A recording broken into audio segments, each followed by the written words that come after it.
want to record it for myself. I can just record my presentation.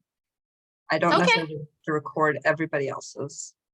Yeah, well, it's just you and I. So if you want to record, I don't know, what do you think? Is it easier for me just to record the whole thing and send you a link? I think I'm recording in progress and I can send you a link on YouTube. Okay, fabulous. That sounds great. Wonderful. Okay, so I'm going to mute myself, and if we want to go ahead and get started, I think we should go ahead and as folks come in, we'll just continue from there. So welcome everybody. So you are here part of the Farm Food and Health Faculty Interest Group.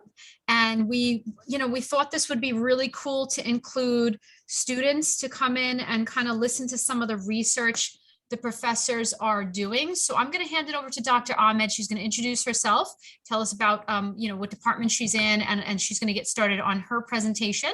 And we're going to have some time for some questions for her presentation, and then she's probably going to have to hop off. She has a little one to take care of, and then I will take over and I will do my presentation. So off to you, Dr. Ahmed. Hello, everyone. So thank you, Dr. Caravello, for introducing me and hosting the FIG and giving me the opportunity to talk to people about my research, which actually is based on Kingsborough students.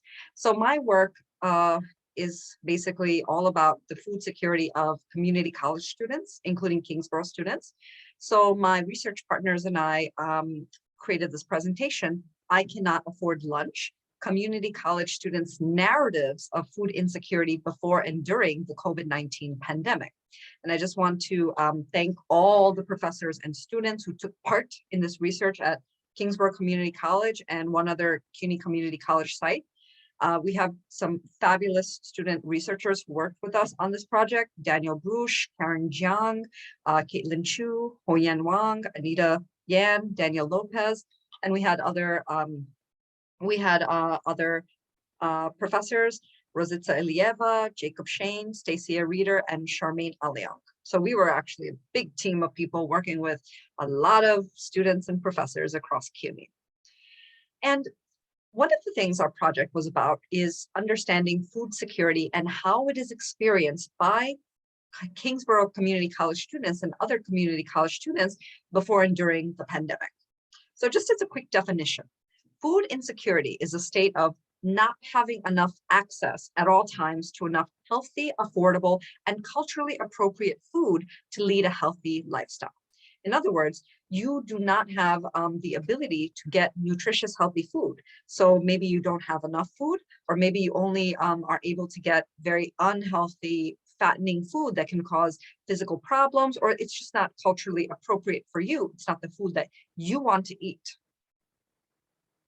And even before the COVID-19 pandemic, it's important to understand that many community college students in the US were struggling. So some research done in 2019 showed that as many as 2 in 3 community college students were experiencing food insecurity on a regular basis.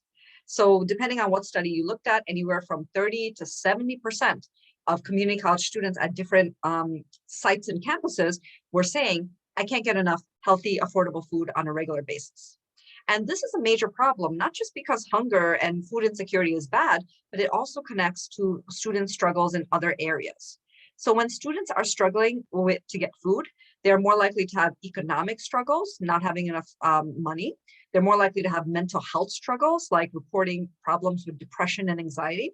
They have more physical problems like obesity, and they actually also are impacted in terms of their academic experiences. Food insecure students have lower GPA and a higher chance of dropping out of college compared to students who have enough healthy food.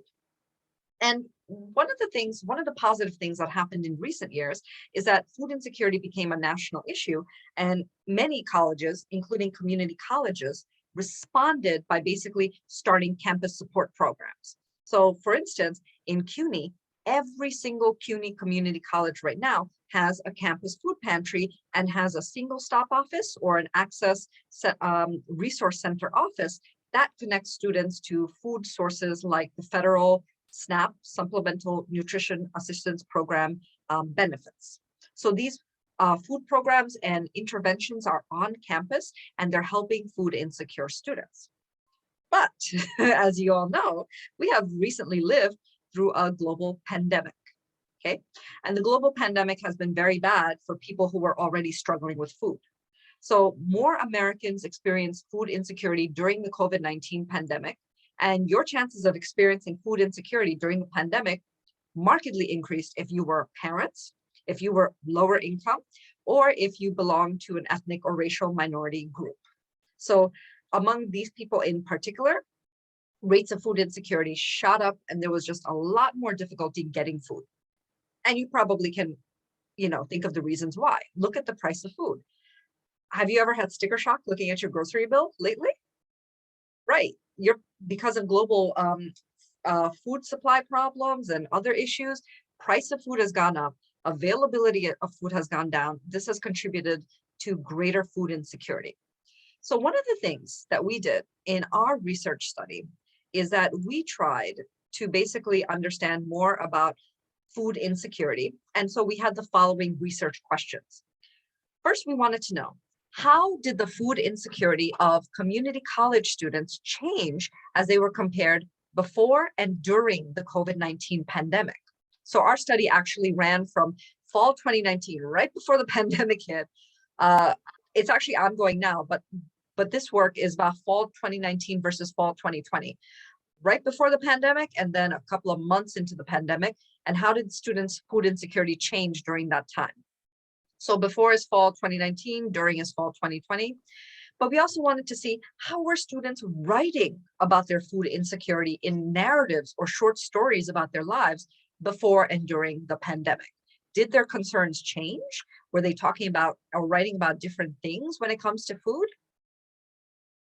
And we actually had, in this particular presentation, a total of 844 students.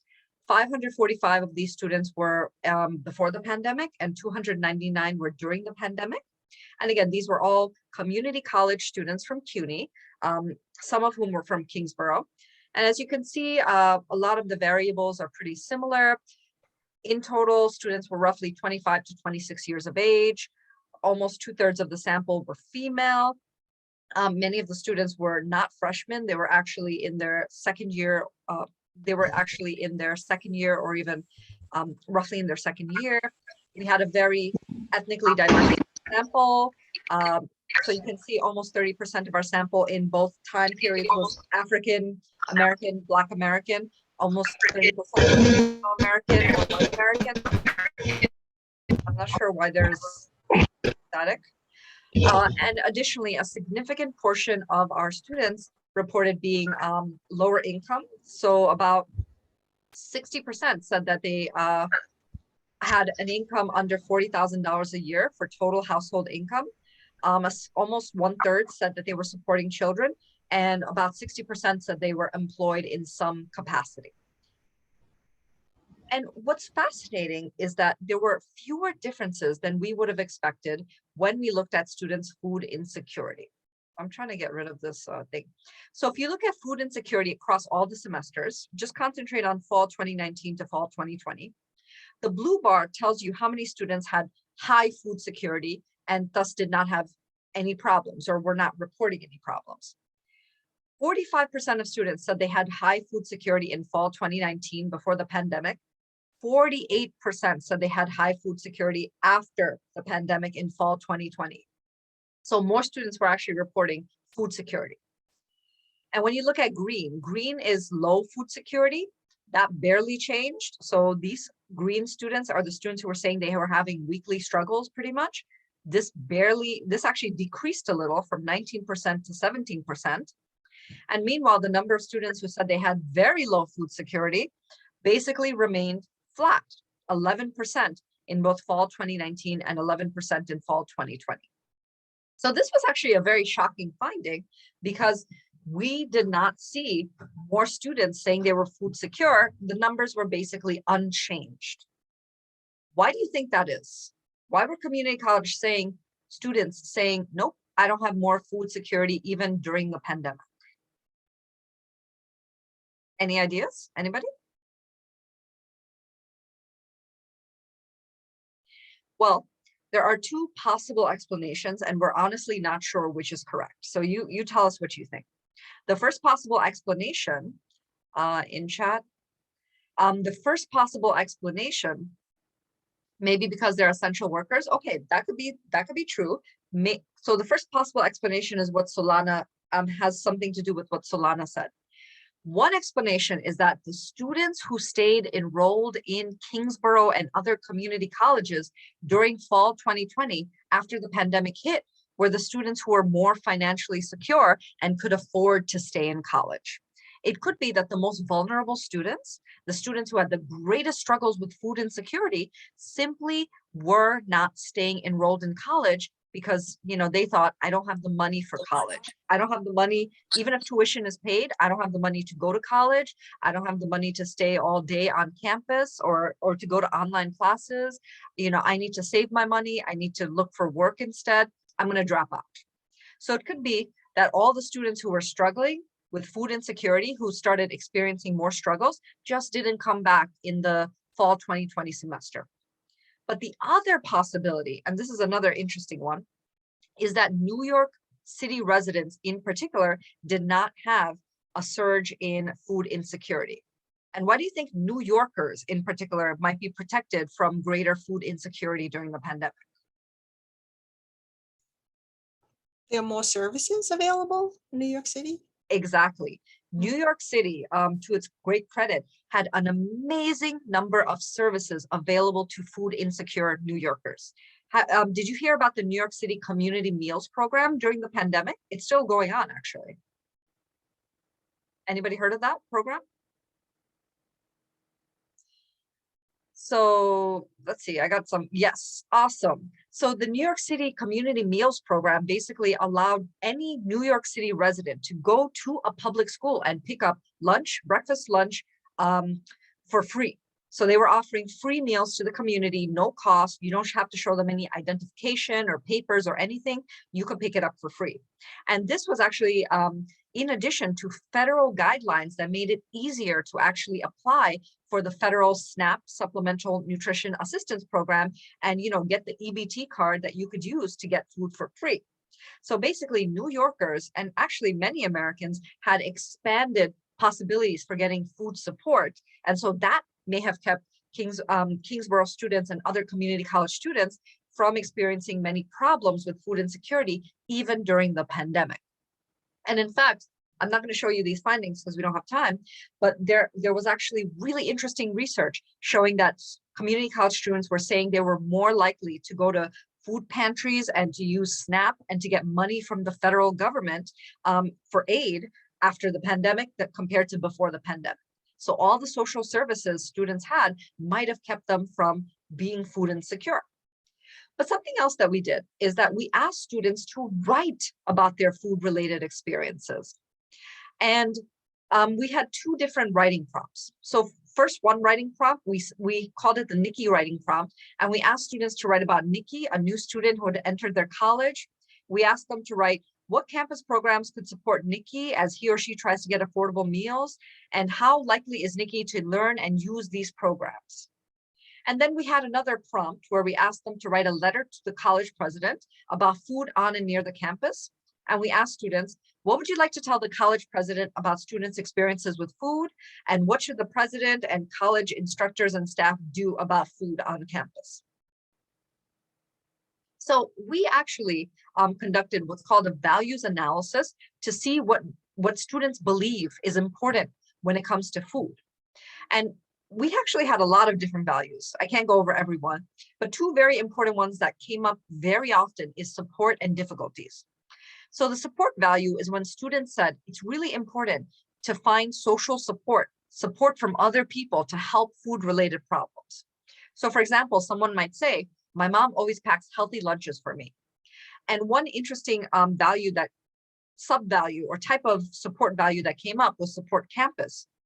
When students said, it's important to find support from college partners like staff at the Access Resource Center or organizations like the campus food pantry. So one student said, if I sign up for an appointment at the campus food pantry, my issues with meals won't be a problem. And another kind of value is difficulties. When students were saying it's important to talk about difficulties that students are facing when it comes to getting food. So one student said, I am forced to spend more than $40 a week on food alone because of the overpricing in school. So as you can imagine, students often talked about financial difficulties. But what we find interesting is sometimes they also mention health difficulties that came because of food-related problems. So one student might say, our entire country is suffering with obesity and many other sicknesses caused by unhealthy eating. And just really quickly, because I know I'm running out of time, you can see that compared to before the pandemic and after the pandemic, we looked at values, the number of values people were citing, and we found that proportionally, students became 10% more likely to talk about support and say it's really important to get support from others. And they became 5% more likely to talk about getting support from the campus. They're more likely to say, you need help from people on campus. Students like Nikki really need to go to staff on campus or the campus food pantry or the campus farm and get support there. But students also became much more likely to talk about difficulties and say, we gotta focus on problems people are running into. And students also became slightly more likely to talk about health-related difficulties. And basically, based on the work that we did, we found some interesting results. And one interesting thing is that food insecurity did not increase after the pandemic among students. So it could be that food insecure students might be more likely to drop out of college, and that means we have to, keep students from being food insecure in the first place. But it could also be that in general, maybe CUNY students and New York City students were less likely to experience food-related problems that might keep them out of college, simply because they were more likely to get, financial support or food-related support from New York City or the federal government. And students, even if students were not experiencing an increase in food insecurity, they were still thinking and writing differently during the pandemic. So compared to students before the pandemic, students during the pandemic were more likely to talk about food support systems and say it's important to reach out and get help, especially from campus programs. And they were more likely to focus on food-related difficulties. So they were more likely to focus on financial difficulties, nutritional difficulties, but especially health-related difficulties. And if you would like to know more about this project, please feel free to contact me at tanzina.ahmed@kbcc.cuny.edu. If you are a professor who wants to enroll your students in this project, please reach out to me. I'm very happy. We're still basically enrolling students in our study to see how students are doing over time. And we have basically published a paper called A Developing Crisis in Hunger in the Journal of Hunger and Environmental Nutrition in January 2022. This goes into our work a lot more. So if you would like to know more, please feel free to reach out, and I'm happy to share the work with you. So thank you again. I really appreciate it. I hope that didn't go on too long. And I just want to thank the students and the professors like Professor Caravello and Professor Fiere for essentially working with me to basically enroll students so we can learn more about students' experiences. Thank you so much. Thank you so much, Dr. Ahmed. I'd like to open this up for any questions. You can raise your hand or you can type it in chat. That would be wonderful to ask her questions, because I know she might need to wrap up in the next few minutes. Well, I'll be back after I put the baby to sleep, but maybe. So if you have any questions, feel free to email me. I will send you guys my email. Professor Ahmed, did you want to mention that your studies are continuing? Yes, they are continuing. I am still working with my students with my student researchers and my collaborators. I have my email in case you want to reach out to me and get papers, or we actually have a lot of papers we've been working on that I can share with you all. And we actually created a very, very interesting new narrative for the last couple of semesters. We haven't finished analyzing it, so I didn't tell you about it, but it is a narrative asking students, how did the COVID-19 pandemic directly change the way you eat, buy, and create meals? And students are actually, it's really interesting, the data that they've been giving us over just like the last year. And sometimes students actually report positive changes. Like they'll say, well, I've been cooking more. I have been eating more healthy because I can't go out as much. Sometimes students say my financial situation has actually improved because we're getting SNAP benefits and we never had SNAP benefits before. Sometimes they'll say I can bond more with my family, or I stopped going out to eat and I stopped drinking so much because I don't go to bars anymore. So sometimes, students are saying there's positive things that come from the pandemic, but other times, students do say there are very negative things that come from the pandemic, like it's very difficult to find the kind of food they want. They're having challenges with housing, so they're finding it harder to cook. Often they report financial problems. So we are still actually collecting data. We're collecting new types of data compared to before. So if you would like to enroll your students in the study, please reach out to me. I'm very, very happy to work with you and give you the names of your students. And if you want to read the paper, please feel free to send me an email. I'll send you a copy of the paper. We have another paper under review. And then we have another paper that we are working to send out later this summer. So there's a lot of publications and work that's coming out of this. Good afternoon. Hello. Yeah, well, I had another class. I come up kind of late, so I would like to know if I can get the recording, if I can be emailed to me, so maybe I can punch back some questions to you guys. Earl, I'll go ahead and share the link with you. Dr. Ahmed is recording, and when we're all wrapped up, I'll put it up on the blackboards for everybody to have access to. Yes, I will Thank put you. it up on YouTube, and then I will share with Dr. Caravello, and Dr. Caravello can email it to everybody else in the FIG. Thank you. Great, thank you. Any more questions? And while we're waiting, Dr. Ahmed, if you can pop me back on moderator, just I know you're stepping away. Oh, sure. How do I do that? Do I go to participants and then invite? No, I think I go to participants, more, make host, right? Yes, there we go. I think you're the host now. Great, thank you so much. Okay, and welcome all the other folks that popped in. I see you all. Thank you so much. If you are a student and I did not get your name yet, or what class you're in, please put that in chat, just in case. I know some folks are here and they're getting extra credit. And I want to make sure that your professor is aware that you are here. So I'm going to now take over. Just give me a moment while I go ahead and set my screen up. Okay, all right. I think you all can see that. Is that correct? Okay, Yes. Great. So welcome. I'm Dr. Shannon Caravello. I'm from the Health and Physical Education Department. I am also the KCC Farm and Garden Administrator, and I'm really excited to share some information with you based on my recent research, which it culminated in me finishing my doctorate this semester. So I'm super excited about that. So I have been teaching food studies and food systems and health in my department for quite a while. I'm really excited about understanding how students view plant-based diets, as well as the dietary intake, particularly fruit and vegetables, and if exposures with the campus, the farm, and growing makes a difference. So awareness and perception factors associated with plant-based dietary intake among KCC students is what I'm going to be presenting today.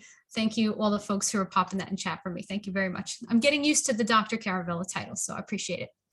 All right, so we're going to talk a bit about plant-based diets today. And the definition of a plant-based diet is one that focuses on consuming minimally processed, fresh plant-based foods, whole grains, nuts, seeds, pulses, legumes, fruits and vegetables.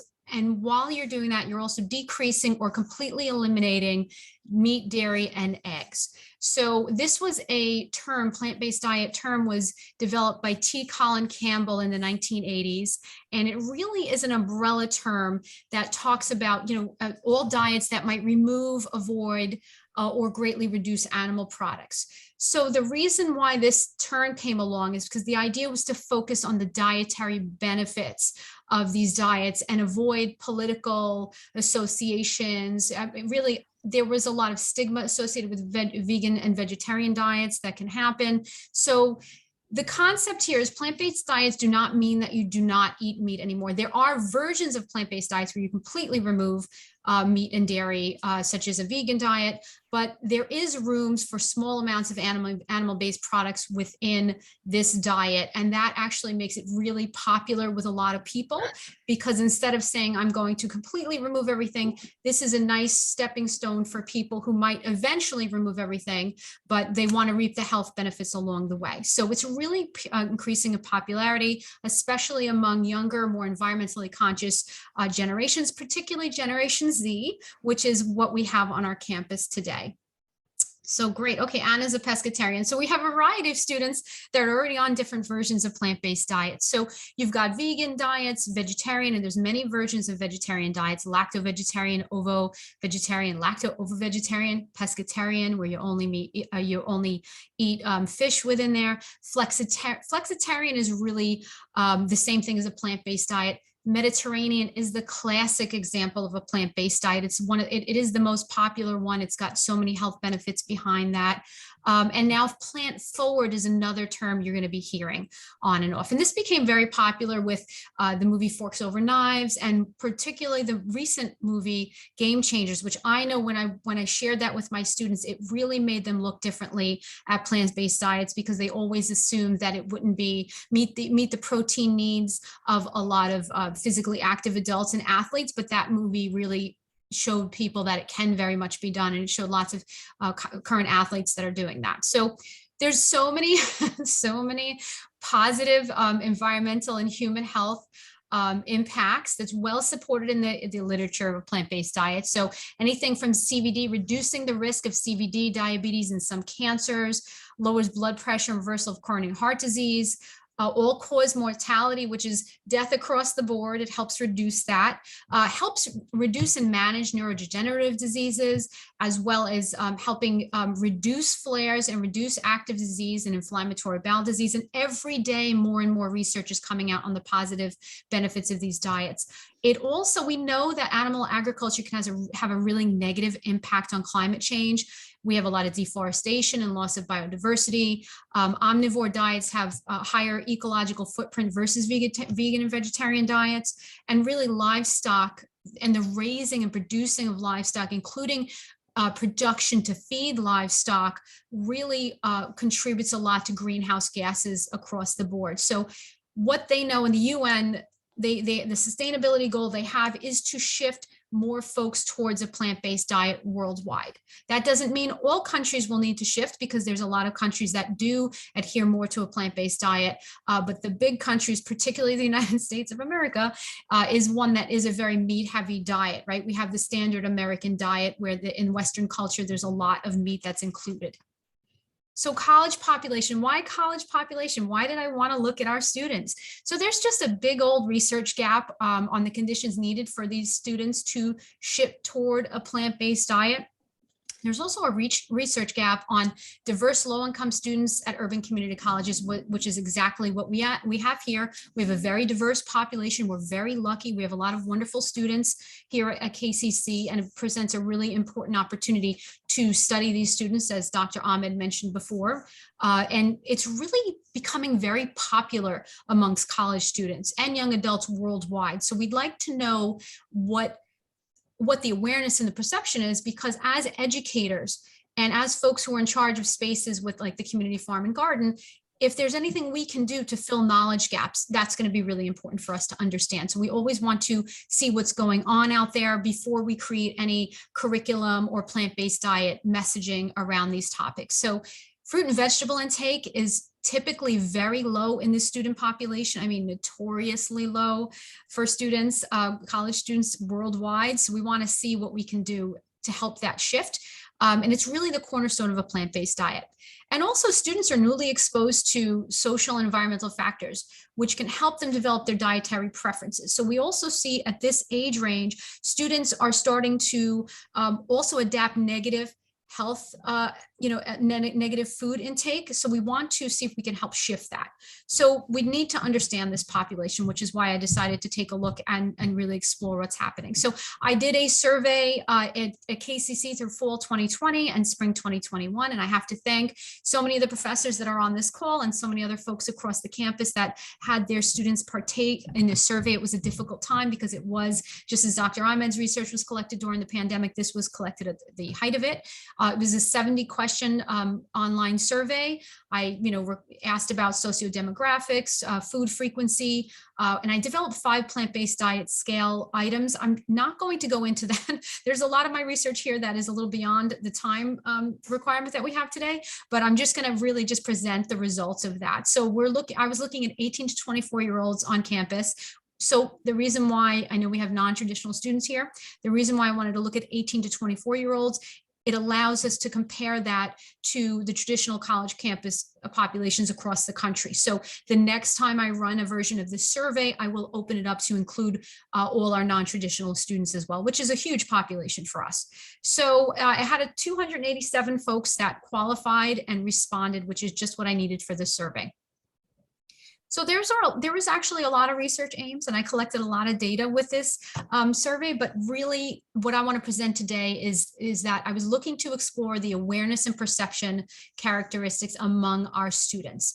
And we'll go through the awareness and perception as we go through the slides, as well as explore the on-campus farm and garden and the impact on fruit and vegetable intake, as well as the experience of growing before. A lot of research indicates that younger students who have grown before, through any means with their family, in their schools, they had increased intake, statistically significant increased intake of fruit and vegetables.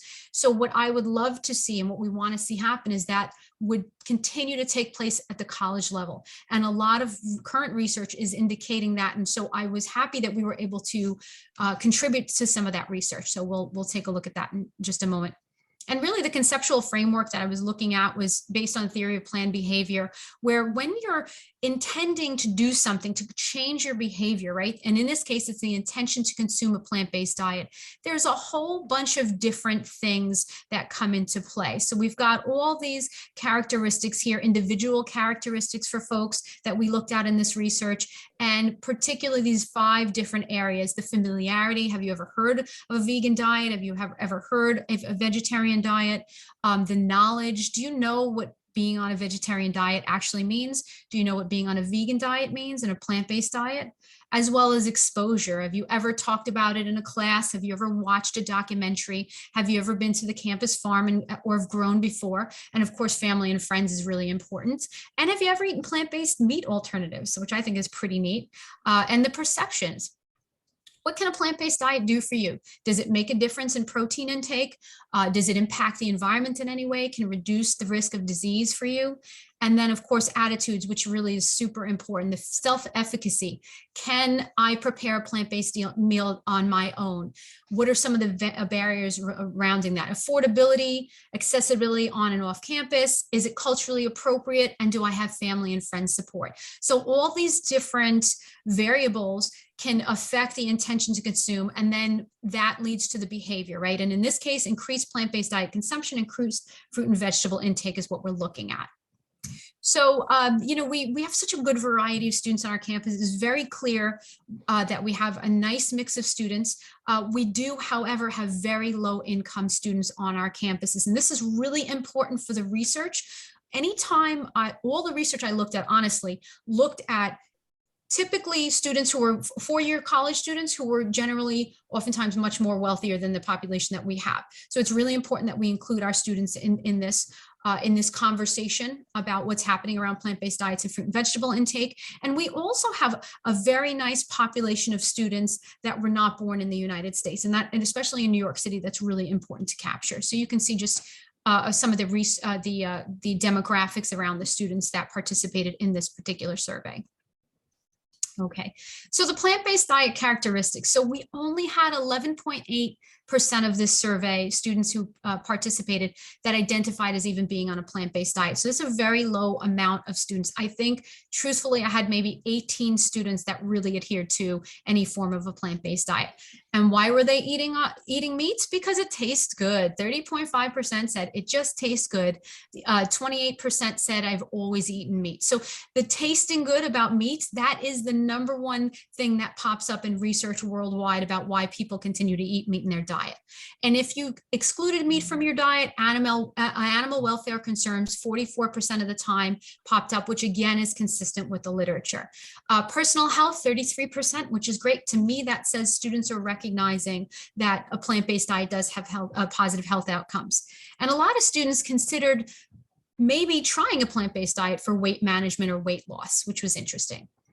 And a lot of students, 68%, that's really good, felt that it could make a person healthier. That's interesting. They felt it could make it healthier, but that yet they aren't on a plant-based diet. So a lot of students were indeed confused at the impact of a plant-based diet on greenhouse gas emissions. They're just unsure about that. And that's something that we could fill a knowledge gap on to let them know if they are environmentally concerned that their diet can play a part. All right. So, as you can see in terms of awareness, familiarity, we had some, 50%, around 50% of plant-based diet students were familiar with that term. Vegetarian diet, 42%, vegan diet, 48%. So the reason why we're asking this is because before we start talking about and sharing information, it's nice to know where students stand with this. So a majority of the students also had really no exposure to plant-based diets. Only 16% had a class discussion at any point. Only 14% had visited the KCC farm and garden. Now that's interesting because had I run this survey now, we would have very few students because everything had been closed for quite a while because of the pandemic. But I was lucky enough to capture some students who did visit the farm and garden or who had been to one of the events that had been run pre-pandemic. We had 39% of students who had any experience growing fruits and vegetables before, and documentaries at 33%, friends or family at 37%. And interestingly enough, I think this is pretty decent and pretty high. 37% of our students had actually attempted to eat or tried a plant-based meat alternative. I think I was surprised by this number. I thought it might have been lower, but that just goes to show the popularity of plant-based diet meat alternatives that are really popping up in a lot of the fast food venues. So that's something I want to explore further in the future. All right, in terms of the knowledge, this is where it gets more confusing. A lot of students weren't quite understanding of always with the different terms. 88% identified that you cannot eat meat on a vegan diet, and in vegan diet, you cannot eat zero meat. So this should be 100%. So ideally, we'd want to see people to know that on a vegan diet, there's no meat, there's no dairy, there's no eggs, and there's no seafood. So all of this would ideally be 100% if they really understood what that term is.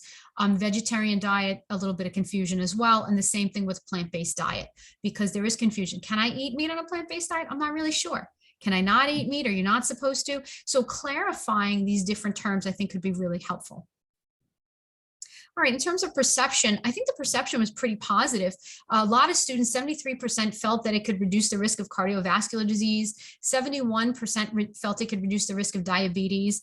34% thought it could reduce the risk of cancer, though most were just not sure, 37%. So that's a knowledge gap that we can fill right there because it can reduce the risk of certain types of cancers, and that's important to know.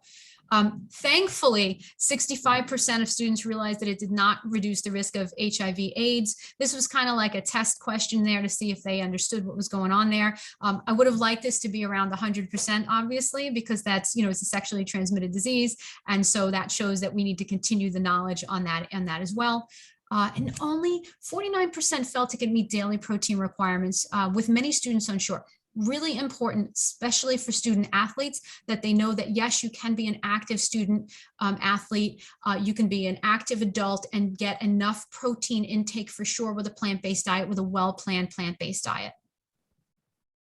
All right, now attitude's really, really important. So the students felt, about 39% felt it was affordable, 24% felt it was unaffordable, and many students were just not sure if it was going to be affordable or not. So that to me means education on how to shop is really important. How to create these meals is really important. They felt that they could find, 45% felt that they could find plant-based diet foods where they lived. they were less clear on campus, and that makes a lot of sense since this is during the pandemic. And 45% felt it was culturally appropriate, while many were still unsure about that. So again, that speaks to us, if we're going to be talking about plant-based diets, to make sure that there are culturally appropriate foods available and recipes available to meet the needs of the different students that we have. All right, so this is really important.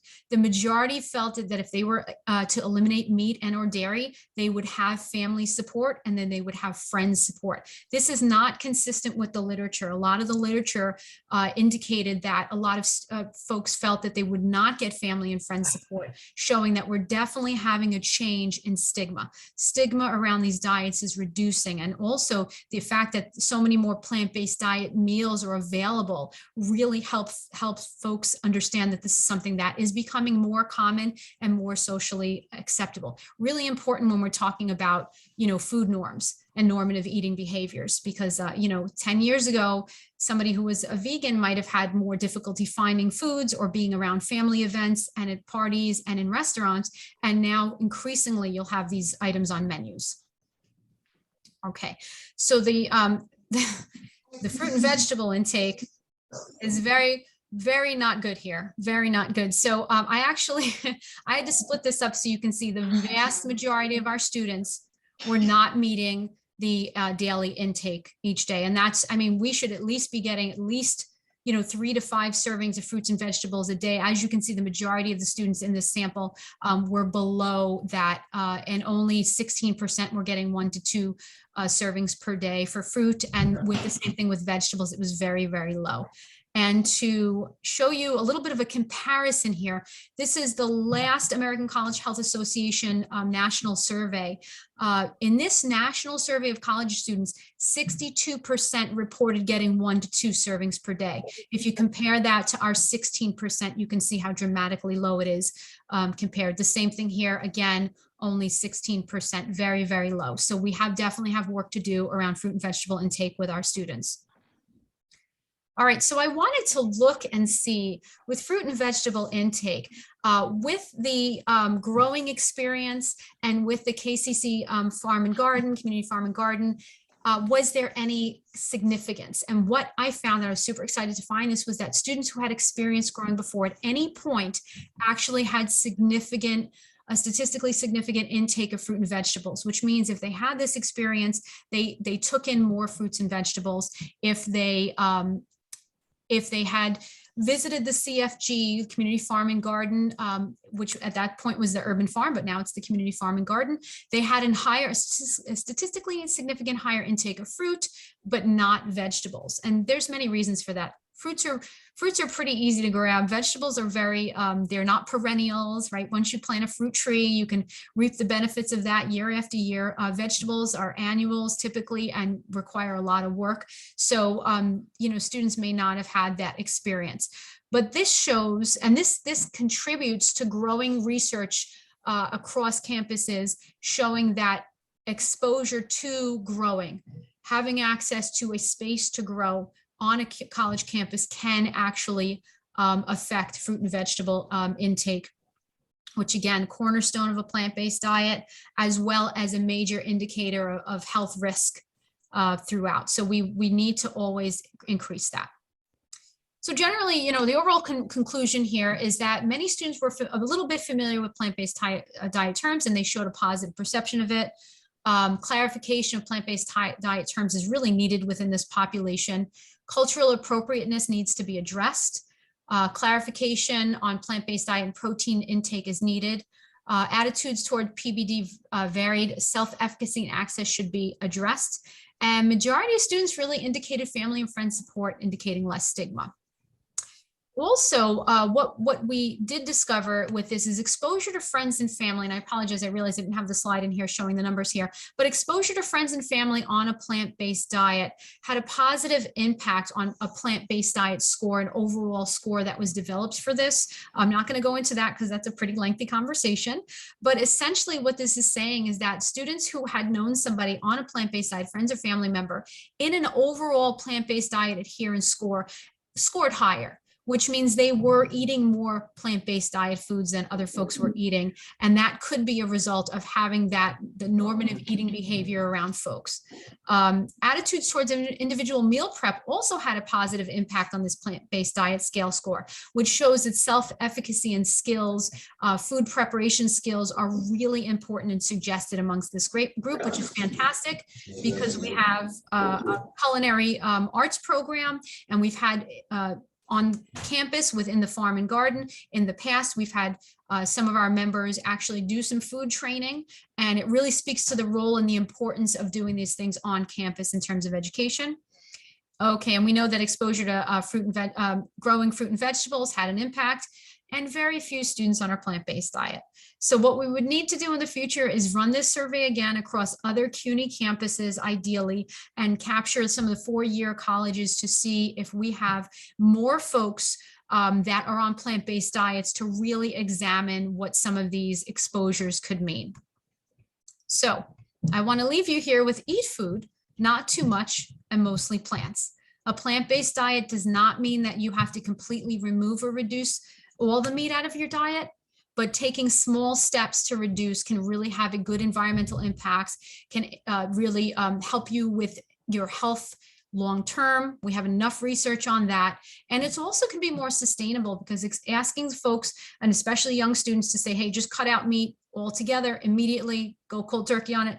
It doesn't really work. It's really difficult for most people to do that. So it's the same route we should take with smoking, where you encourage people to start decreasing and take those steps to remove that from them. And here you just can take some steps to start reducing some of these foods in your diet, the meat-based, dairy-based, and start increasing more fruit and vegetable intake and more legumes, bean, nuts, grains, whole grains into your diet can make a difference. So I am going to finish this this discussion with a plug of the Community Farm and Garden. We have volunteer days that are opening up that are starting actually tomorrow is our first volunteer day. So if you are interested, if you're a currently registered student, you can just come and show up. Same thing, faculty and staff. You have access to campus. You're welcome to come join me. If you want more information on there, you can go ahead and you can just you can email me. I'll put my my actual email in the chat as well. And Anna is saying you have to mentally train yourself to change your lifestyle. Yes, yes. Changing lifestyle is not easy. It takes time, and it also should be, you know, just taken step by step. And this way you can make it something that is sustainable, that you can do for the long term, so you can reap the health benefits of that. So I thank you all for joining me. I see we have some questions. Dr. Levine's hand is up, so I give you the floor, Dr. Levine. You're muted. You have to unmute. Thank you, Dr. Caravello, and it's a pleasure to use your title now. Well deserved. So I just wanted to mention, I became a vegetarian, and now I'm a lacto-ovo-pescatarian vegetarian about 50 years ago. So I've cycled through all of the iterations of plant-based diet. And although fish is not plant-based. So I just wanted to say that the book that changed my whole way of thinking, and I believe I read it when I was in high school, was Diet for a Small Planet by Frances Moore Lappé. I'll put her name and title in the chat. Her daughter is currently advocating for plant-based diet, and I believe a vegan diet, although again in stages.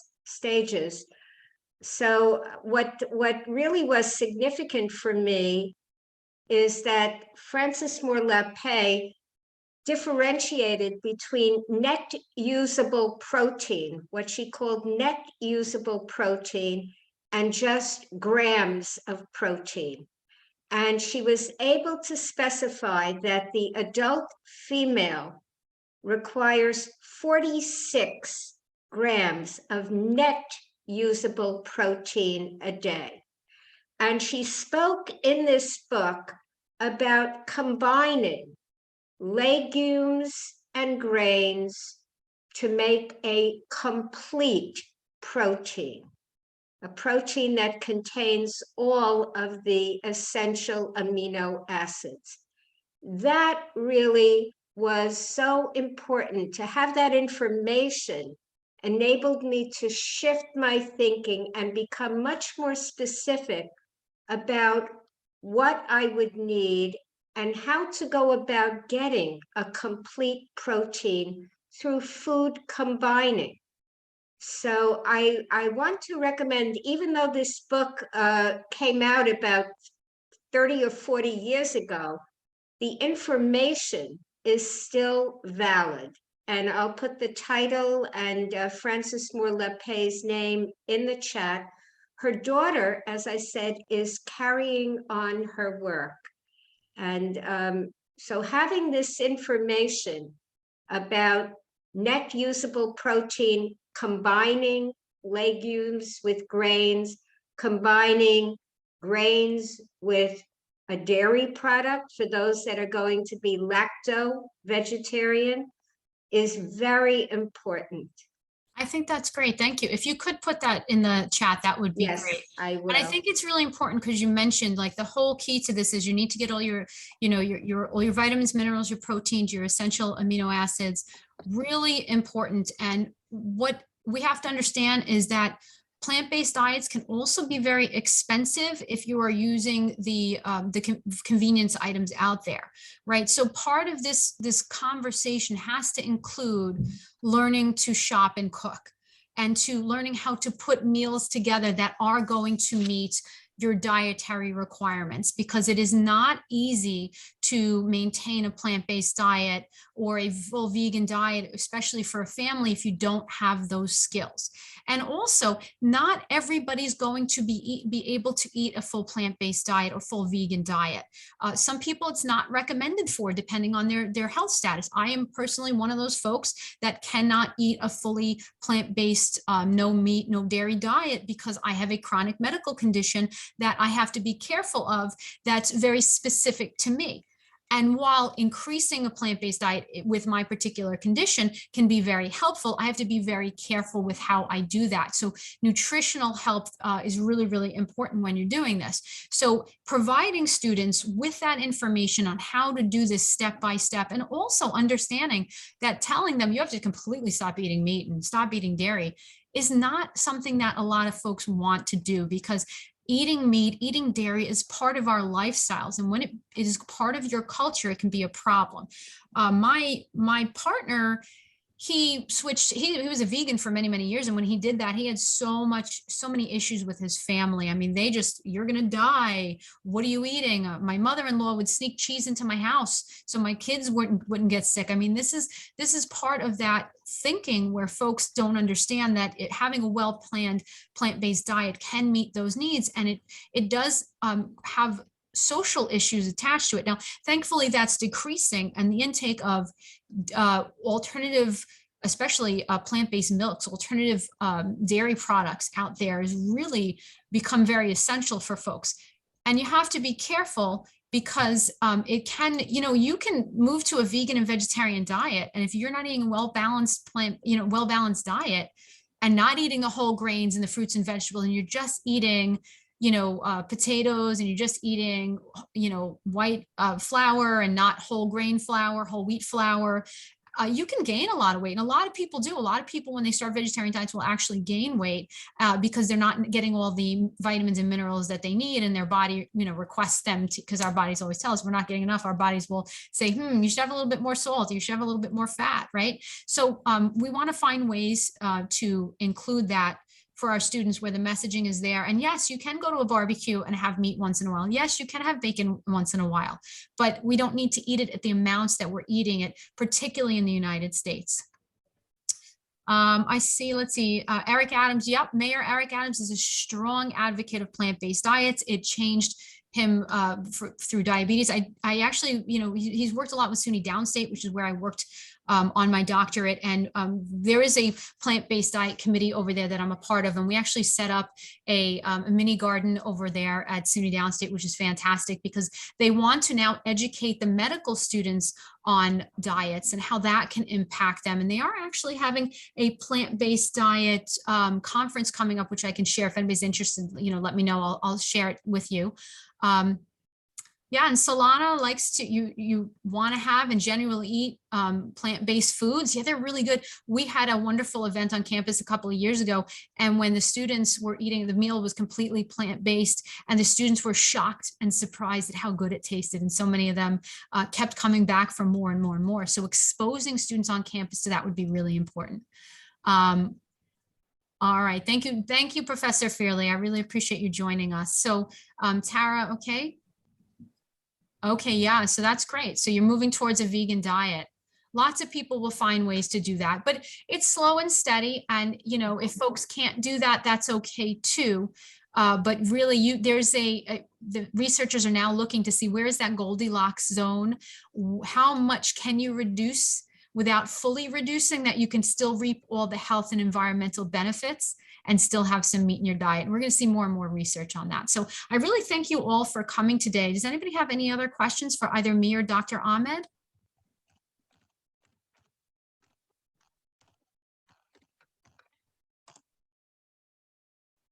Okay, quinoa is great, is a complete protein. Thank you. Thank you, Dr. Levine. All right, I really appreciate you all coming. Dr. Ahmed's going to stop recording now, and we're going to have this recording available at some point soon. So